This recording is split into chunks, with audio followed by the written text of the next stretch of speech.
मुंबई महापालिकेच्या मतदार यादीतील तब्बल 11 लाख दुबार नावं असल्याची धक्कादायक माहिती राज्य निवडणूक आयोगाकडून देण्यात आली आहे। दुबार नावांमुळे यादी स्वच्छ करण्यासाठी महापालिकेनं आता वेळही मागितलाय।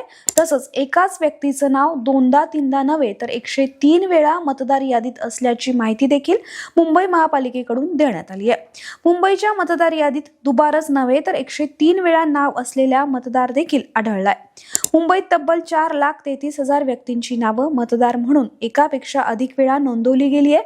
त्यामुळे मनसे प्रमुख राज ठाकरे आणि माजी मुख्यमंत्री शिवसेना ठाकरे गटाचे प्रमुख उद्धव ठाकरे यांनी दुबार मतदार असल्याचा केलेला दावा खरा असल्याचं आता समोर आलंय। 4,33,000 व्यक्तींची नावं वारंवार नोंदवली गेल्यानं असा दुबार मतदारांची संख्या सुमारे 11 लाखांवर पोहोचली आहे।